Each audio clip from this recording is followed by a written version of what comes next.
હર હર મહાદેવ, હરિઓમ, જય માતાજી। હવે આપને એવું લાગે કે શિયાળો આવી ગયો હોય અને થોડીક ઠંડીનો ચમકારો આવ્યો છે અને પણ હવે ઠંડીનો ટાઈમ છે ને ઠંડી આવી જોઈ। જો કે મને તો ઠંડી ન લાગે, 5 વાગ્યાની ઉઠ્યું એટલે અત્યારે તો હાથ થાય ત્યાં ઠંડી ઉડી જ જાય, પણ દેવાનસિંહ પપ્પાને ઠંડી લાગે। જો એ આજે કોટ પહેરીને આવ્યા ને એટલે મને યાદ આવ્યું કે આજ ઠંડી આવી। મોટરસાઇકલમાં બેઠા ને ત્યાં પાછા અંદર આવ્યા કે કોટ પહેરવાય કે મને ઠંડી લાગે છે અને એને મોટરસાઇકલ હાંકવી એટલે આગળ લાગતી હશે નહીં।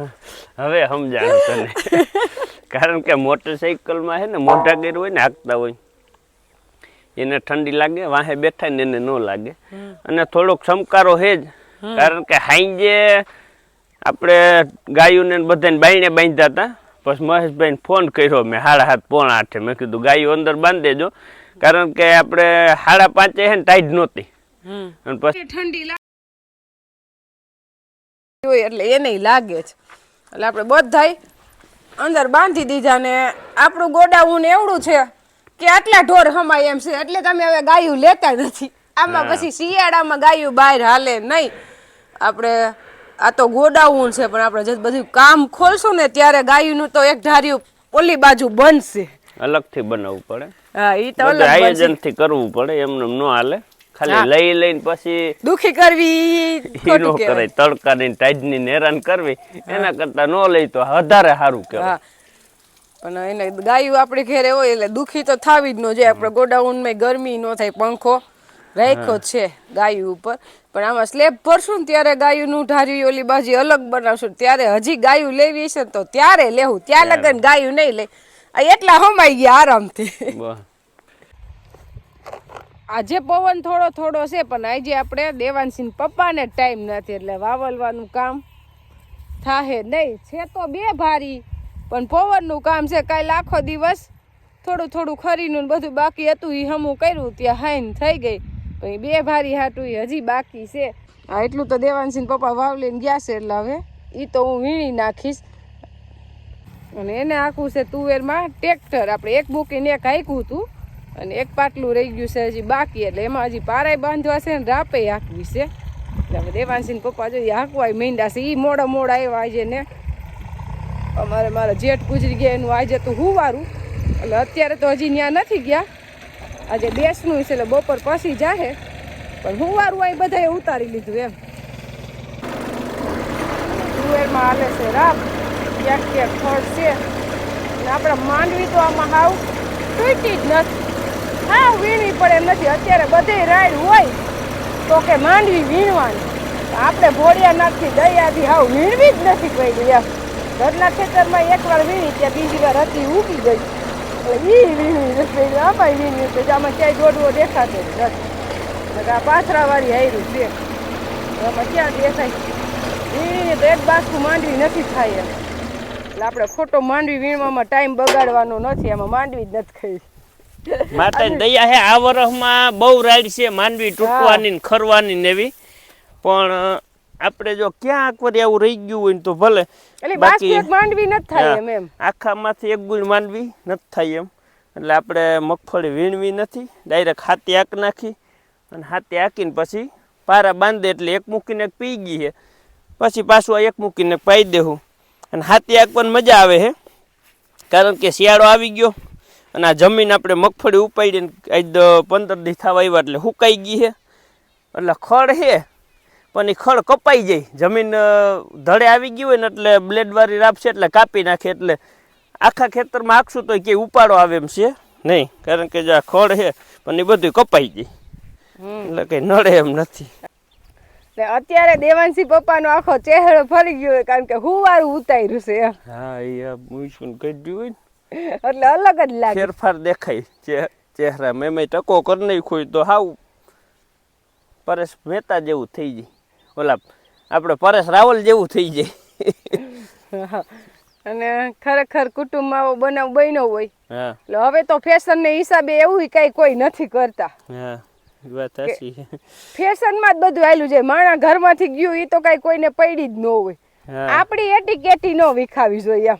એવું તમે મુંડન કરાવો તો સામેવાળા વ્યક્તિને ખબર પડે કે કંઈક આને ગમે વિઘન આવ્યું છે, કંઈક નવીન છે એમ, અને ઓલું તો ખબર જ ન હોય, હોય એની એટીમાં જ રખડતા હોય. એટલે આ માણસ તમને પૂછે કે ભાઈ શું થયું હે, શું બના આ એને નિશાની હે, બીજું કઈ નથી. હા, અને બાકી તો ગઈઢા વખતનું હાયલું આવે એ પરંપરા આપણે એમને જાળવી રાખવાની હોય. હા, અને વયું ગયું પાછું ન થવાનું. પણ અને એક આ આપણામાં કોણ જાણે લગભગ બધાય વરણમાં આવી છે આ પરંપરા કે મરી જાય પછી પાછળ 12મે દિવસે ભજન રાખે ને એમાં પાછા પૈસા ઉડાડવાના. એ ખરેખર ન હોવું જોઈએ, કારણ કે પૈસા ક્યાંય ધર્માદો કરવો હોય તો તમે મૂકી દો, લખાવો અથવા લખાવી દો. બાકી જે આમ ઉડાડે ને એ કાંઈ હરખ નથી. પૈસા તો કઈ ઉડવા જોઈએ કે તમને હરખ હોય તો, બાકી આ હરખ તો નથી કઈ. આ તો એક શોખ છે. હવે શોખમાં તમે પૈસા ઉડાડો ને તો વ્યાજબી ન કહેવાય. એટલે ખરેખર મરી જાય ને એમાં પૈસા ન ઉડાડવા જોઈએ. એમને ભલે તમે 10,000 લખાવી દો અથવા પાસે મૂકી દો ખોટા પાસે. માણા એવું વિચારે છે ભજન ગાતા હોય એને ઉત્સાહ ચડે, પણ એને ખબર હોવી જોઈએ કે આપણે કઈ જગ્યાએ ગાવા ગયા છે. હા, અહીંયા કઈ ધબધબાટી વાળા ભજન ન હોય, અહીંયા ભજન ગાવાના હોય, ભગવાનનું નામ લેવાનું હોય, અહીંયા કઈ ધબધબાટી ન હોય. એટલે આપણે તો દેવાંશી પપ્પાઈ કોઈ દી ઉડાડવાનું હશે ઈ લેવા હોય લખાવ દે કે અથવા તો ત્યાં મૂકી દે. અને હું તો કોઈ દી જાવ જ નહીં. મને તો એ વાતથી હા સખત નફરત કે મને તો કોક પૈસા ઉડાડવા જાય ને તોય ન ગમે. હું તો એમ જ કહું કે આ કુરિવાજ કેદી નીકળશે. ખરેખર ઉડાડવા જ ન જોઈએ. મરી જાય પૈસા નો. ગુરુ પુરાણમાં એમ કહે છે, ગુરુ પુરાણ સાંભળ્યું હોય એને ખબર કે 12 દિવસ ઈ જીવ હજી નેવે હોય. ગુરુ પુરાણમાં તો બધું આવે. તો ઈ જીવે જોતો હોય છે કે મારે જવાની જ વાર છે, બાકી વાહે તો જલસા જ છે. કારણ કે 12 દી નો જાળવી હગે ઊભા થઈ થઈને પૈસા ઉડાડતા હોય તો જીવને પસ્તાવો તો થાય ને. એ આખી જિંદગી મારી એરે ગઈ એમ. એટલે નો ઉડાડવા જોઈએ, પણ હવે સમજે નહીં તો બધું હાલતું. આપણે બધાને ના ન પાડી હતી. આ તો જે હું ને એના પપ્પા વિચારી છે ને એ વિચાર વ્યક્ત કરી હતી. બાકી કોઈને કઈ કઈ ન શકે. હવ મરજીના માલિક. આપણે આ તુવેર હે ને એ શિયાળુ મોલ કહેવાય. અને તુવેર એવી આવે છે કે આજ મહિનો દી અગાઉ ફૂલ આવી ગયા, અને જે આપણે વાવી છે ને એમાં 1 મહિનો દી વાહે આવ્યા. એટલે કે હાવ એકદમ ભૂર પવન વરી જાય, શિયાળું આવી જાય પછી આમાં ફૂલ આવે.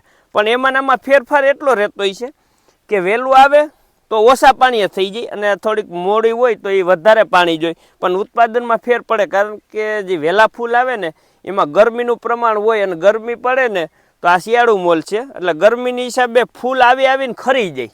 અને અત્યારે જે ફૂલ આવે ને 100% જેટલા આવે ને બધાય રહી જાય. એટલે એમાં ને આમાં ઉત્પાદનમાં ફેર પડતો હોય છે કે જો તમારે પાસે પાણી પૂરું હોય તો ઓમાં 5 મણ વધારે ઓછી થાય ને આમાં 5 મણ વધારે થાય, એવું આપણે અંદાજ મારી છે.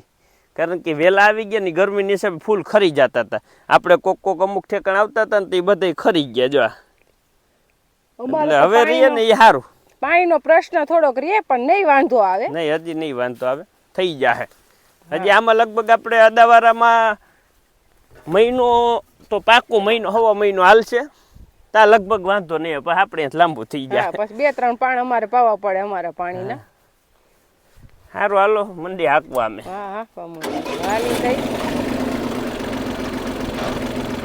ચાલે. અત્યારે વાગ્યા છે બપોરના 12:15. એટલે બાનો ઘરેથી ફોન આવ્યો કે મરચા લેતા આવજો. આપણે જે ભાગ્યું વાવી છી મારા અદાનું એ ભાઈ આવ્યા છે રમેશભાઈ. એટલે કે મરચા તરવા છે એટલે તમે મરચા લેતા આવજો. ઘરે મરચા પૂરા થઈ ગયા છે એટલે આપણે આવ્યા મરચા લેવા. દેવાંશી પપ્પા કે તું લઈ આવી. મેં કીધું તમે હાલો ભેગા, મરચીની રોનક જોઈ લ્યો. દવા સાઈટી એટલે કેવું રિઝલ્ટ આવ્યું. દવા સાઈટી આપણે કેટલા દિવસ થયા? દવા સાઈટી ને લગભગ જ 4 દી તો થઈ ગઈ હો. એટલે શું કહે છે મરચી? આપણે મરચીમાં દવા છાંટી એને લગભગ જ 4 દિવસ થયા. એટલે આપણે દવા છાંટીથી લાનેવો, પણ દવા ગમી છાંટી એક ફરે છાંટાય, બીજી ફરે પાછી ન છાંટે. એટલે લાનેવો હોય કે સિમોડિસ હોય કે ડેલિગેટ હોય કે સુમિત હોય કે પછી એક્સપોનસ હોય, કોઈ પણ કંપની દવા હોય ને આજુખલ છાંટીને એ દવા ફરીથી ન છટાય. પાછું આપણે એક વચમાં બીજી ગમી છાંટી દઈ કે 2 ફરે બીજી છાંટી દઈને પછી લઈને એનું તો રિઝલ્ટ આપણે સારામાં સારું આવે. એટલે આપણે વાતાવરણ અત્યારે અનુકૂળ છે અને દવાનું રિઝલ્ટય મળે તમને, પણ થોડાક મરચા થઈને પછી થોડુંક રિઝલ્ટ ઓછું મળે. એનું કારણ હોય કે વાતાવરણ અનુકૂળ છે પણ હેઠે મરચા વધારે થઈ જાય એટલે છોડવાનું શોષણ થાય ને એટલે રોગપ્રતિકારક શક્તિ ઘટે. એટલે રોગ પ્રતિકારક શક્તિ ન ઘટે એના માટે આપણે નીચેથી જે કંઈ ટપકમાં કે રેડ પાતા જે કંઈ ખાતર દેતા હોય એ ખાતર અઠવાડિયે ને અઠવાડિયે દઈ દઈ તો વાંધો ન આવે. નકર હવે પ્રશ્ન એક બાંડીનો રહ્યો છે. બાંડી એટલે કે તમારું છોડવું એકદમ મરચાં વધારે થઈ જાય એટલે પાન પીળા થઈને ખરી જાય એવા પ્રશ્ન ગામમાં હવે દેખાવા માંડ્યા છે. હજી આપણે કોઈ જાતનો પ્રશ્ન એવો નથી. આપણો ઘેરો તો એકદમ કઈ ઘટે નહીં એવો છે.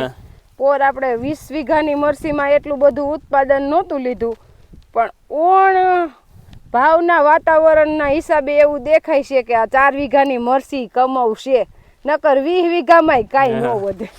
એટલે મીંડીનો પ્રશ્ન હાવ હલ થઈ ગયો છે. જો આ બધે આપણે નાના નાના મરચાં આવે ધોમ આવી ગયા છે. મરચાં આવી ગયા. આ નકર આ મરચાં થતા જ નહોતા, એ મરચાં થયા નહીં. થયા એટલે મરચાંનું પ્રમાણ વધ્યું. વધે એટલે સ્વાભાવિક છે કે છોડવાનું શોષણ થવાનું જ છે. આ બધા જો આ બધા મરચાંમાં વધ્યા. મરચાં થઈ જ ગયા છે હવે.